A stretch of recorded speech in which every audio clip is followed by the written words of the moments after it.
All right, have you had a locker room like that since you've been the head coach here? Yeah, we've had quite a few great locker rooms over the years for sure. But as far as not rating locker rooms, but rating wins, I think I know I have. I think I've coached in over 1,000 games. I've coached a long time, way over 1,000 games, and I can't remember every one of them, but that was one of the great efforts I've ever been a part of. Houston was fantastic. We were playing as turned up hard from the start, and they make every shot, which could be incredibly discouraging. Thankfully, we were playing well enough on offense that we're not down 20-some. The way they're playing on offense, you could be down 25-4.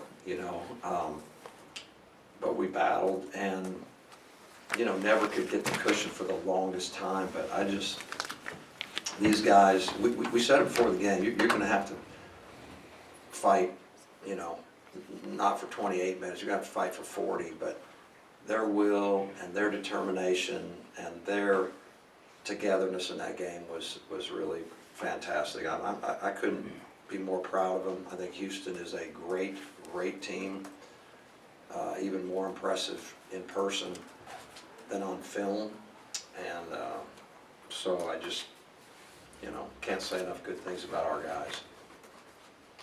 Michael said after the 11-0 start that you kind of said, hey guys, pick it up or this could be a long night. How did that kind of interaction go, and how nice was to see the quick response from Zurich Phelps getting a steal and a dunk there? Yeah, well, they have jumped all over, not every game, but most games. It's amazing, and we talked about as a staff and some other people, a lot of other people that talked, it's like, you got to weather that first storm, but you can't tell your players, hey, whatever we do, don't get behind. You don't want those kind of thoughts. I knew our guys would be ready to play. What I didn't know is they were going to throw every shot in, guarded or not, like everyone. And they looked like an NBA team to me the first 10 minutes, literally, as good as a team could look. But yeah, you're right. I felt like I had to challenge them more. And these guys accept challenges. They do.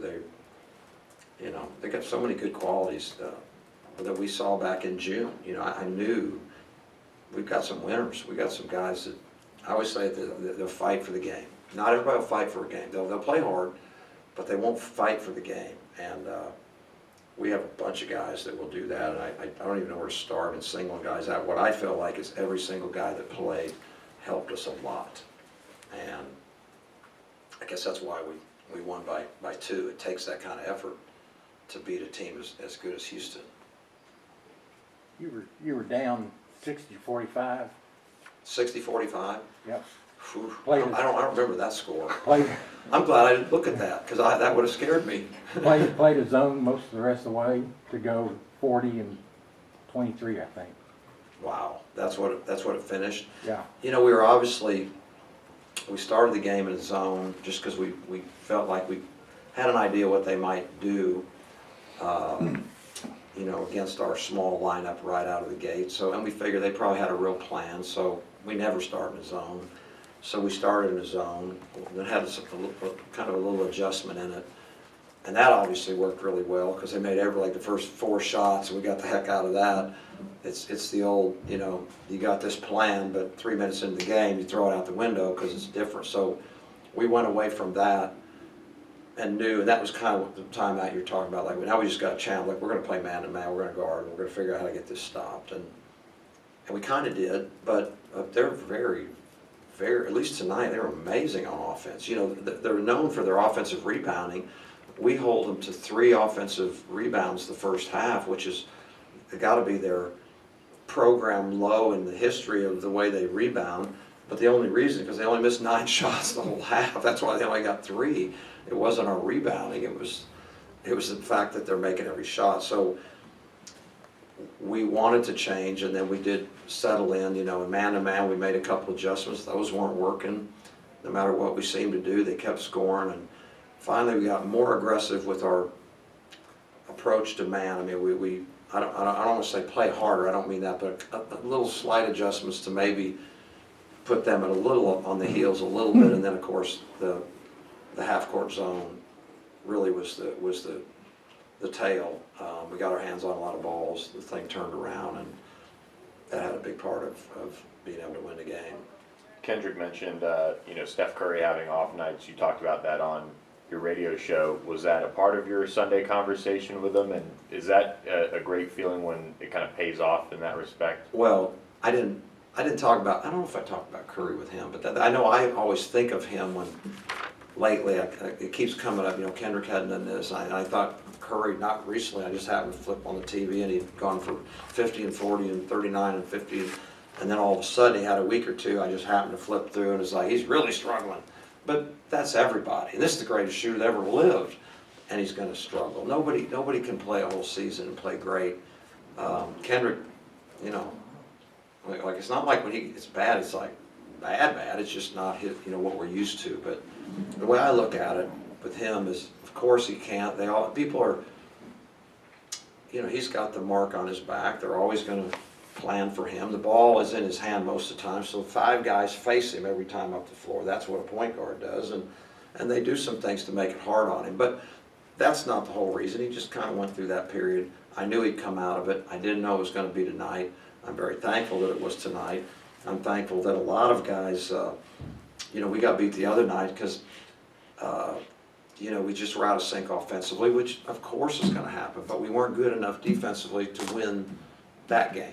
And Houston, to me, is arguably the best defensive team in America, or top 5, whatever, and top 2 in rebounding. And you're not that optimistic that tonight is the night that your offense is going to catch fire and you're going to hang 85. I mean, I can tell you that. I would have, well, if I'm not mistaken, they had played 9 games coming into this one. They held somebody to 30, I think 3 or 4 in the 40s, 2 or 3 in the 50s.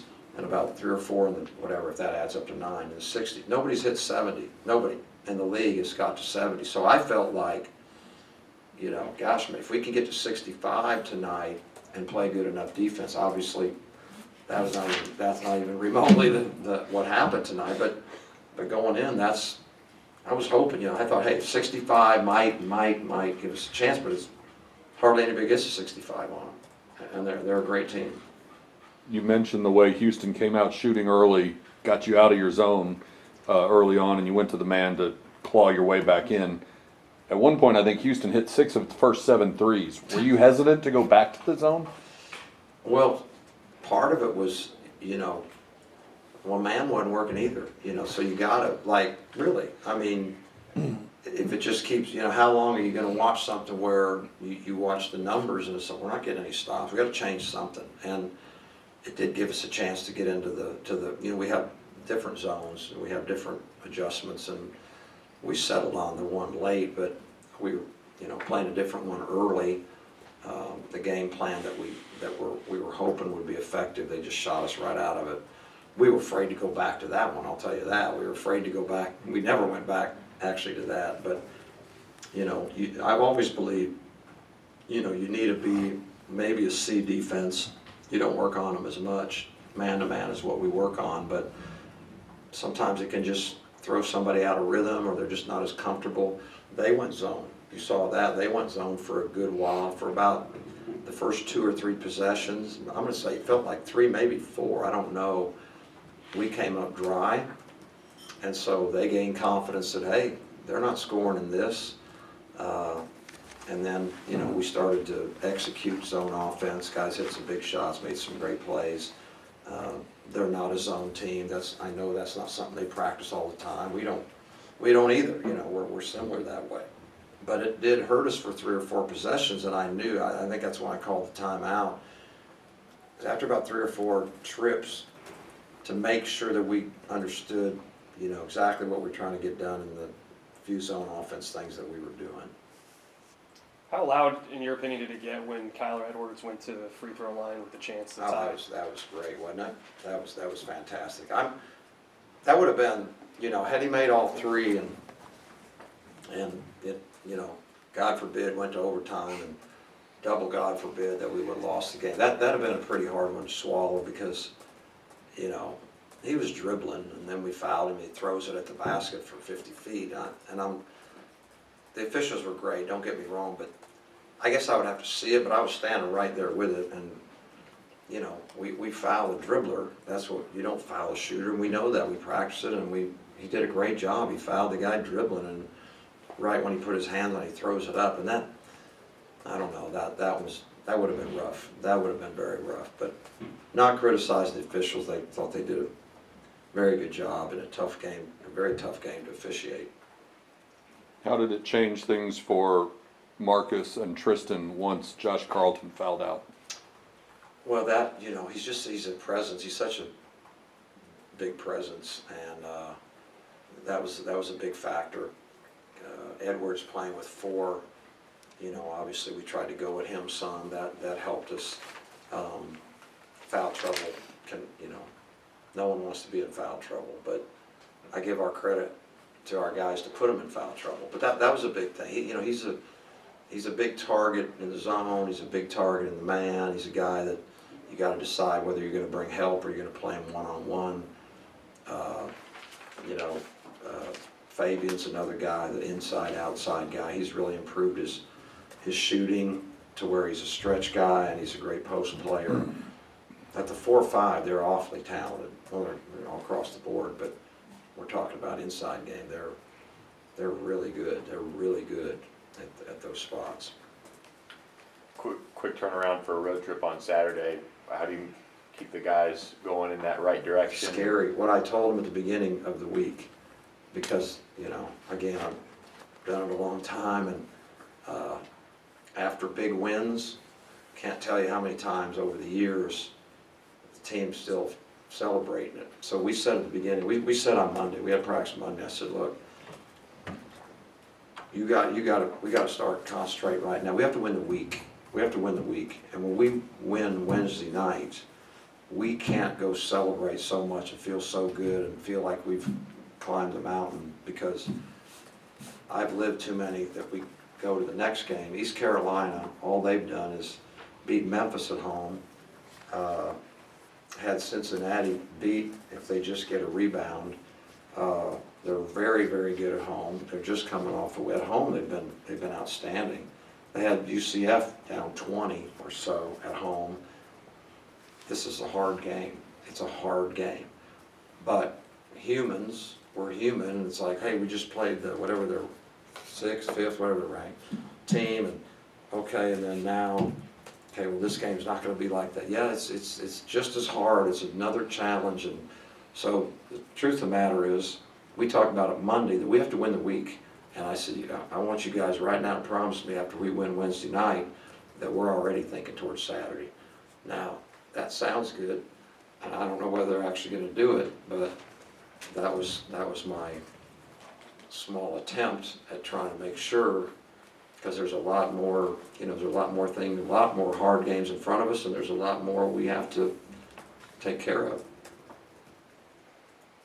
You describe just the fans hitting the court and then the celebration in the locker room, what that has done, what that does for your team's Oh, yeah. emotion, it's so demeanor. good. And it reminds me, I wanted to thank President and Mrs. Bush for coming. It's just so cool that they do that, you know, and I think it's really cool for our players. I think it's probably cool for most people in the building. How many people are in the room with the President or former President of the United States, for gosh sakes? And they're just the nicest people. I can't believe how down to earth and nice they are. So I'm incredibly appreciative. It's always a little surreal. It's getting a little less surreal, but it's always surreal for me to talk to them or to see them.